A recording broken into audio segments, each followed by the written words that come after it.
Breaking news చూస్తున్న హనుమకొండ జిల్లా గోపాలపూర్లో భర్త కాశీ విశ్వనాథ్ ఇంటి ముందు టెంట్ వేసుకుని భార్య శ్రీవిద్య ఆమె బంధువులు నిరసనకు దిగారు. 5 ఏళ్లుగా తనకు నరకం చూపిస్తున్నారని ఆరోపించారు. ఆడపిల్ల పుట్టిందని వేధింపులకు గురి చేస్తున్నారని, అత్తామామలు భర్త వేధింపుల కారణంగా తన అమ్మ ఆత్మహత్య చేసుకుందని శ్రీవిద్య ఆవేదన వ్యక్తం చేసింది.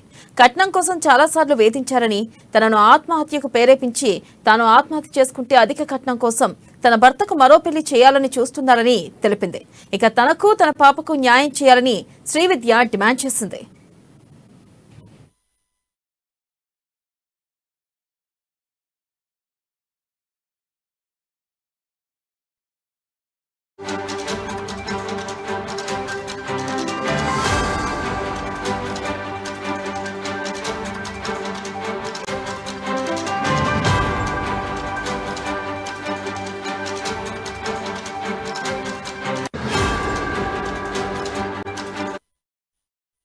బ్రేకింగ్ న్యూస్ చూస్తున్న హనుమకొండ జిల్లా గోపాల్పూర్లో భర్త కాశీ విశ్వనాథ్ ఇంటి ముందు టెంట్ వేసుకుని భార్య శ్రీవిద్య ఆమె బంధువులు నిరసనకు దిగారు. 5 ఏళ్లుగా తనకు నరకం చూపిస్తున్నారని ఆరోపించారు. ఆడపిల్ల పుట్టిందని వేధింపులకు గురి చేస్తున్నారని, అత్తమామలు భర్త వేధింపుల కారణంగా తన అమ్మ ఆత్మహత్య చేసుకుందని శ్రీవిద్య ఆవేదన వ్యక్తం చేసింది. ఇక కట్నం కోసం చాలాసార్లు వేధించారని, తనను ఆత్మహత్యకు ప్రేరేపించి తాను ఆత్మహత్య చేసుకుంటే అధిక కట్నం కోసం తన భర్తకు మరో పెళ్లి చేయాలని చూస్తున్నారని తెలిపింది. తనకు తన పాపకు న్యాయం చేయాలని శ్రీవిద్య డిమాండ్ చేసింది.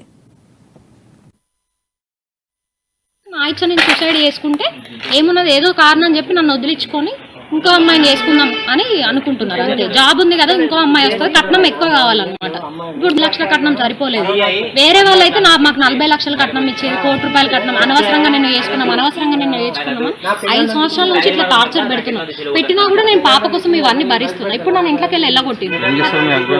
ఐఓబిలో bank manager, Jangaon branch, Kashi Vishwanath, Srividya. 5 సంవత్సరాలు.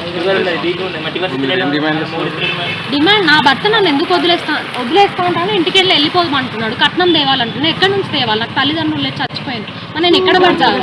నాకు దారి చూపండి, నాకు న్యాయం చేయండి. ఎందుకు నన్ను వద్దంటున్నారు? పాపం ఈ కూడా ఇప్పుడు ఎన్ని రోజులు తమిళనాడులో ఉన్నప్పుడు ఇవన్నీ లేవండి. మా మమ్మీ చనిపోయినాక కొంచెం టార్చర్ అనేది తగ్గింది. అంటే తను చనిపోయింది కదా, మళ్ళీ ఎక్కడ అంటారు అని కొంచెం టార్చర్ తగ్గించింది. మళ్ళీ ఇక్కడికి వచ్చినాక స్టార్ట్ చేసింది టార్చర్. ఇది ఏం బీకలేదు, వీళ్ళకి ఫ్యామిలీ సపోర్ట్ లేదు. 5 ఇయర్స్ నుంచి ఫ్యామిలీతో మాట్లాడిస్తలేదు, ఫ్యామిలీ సపోర్ట్ లేదు, ఏం లేదని నన్ను ఇట్లా వేధించడం అనమాట. నువ్వు ఎవరితో నన్ను ఇప్పటిదాకా 5 సంవత్సరాల నుంచి మా ఫ్యామిలీకి మాట్లాడనిచ్చలేదు.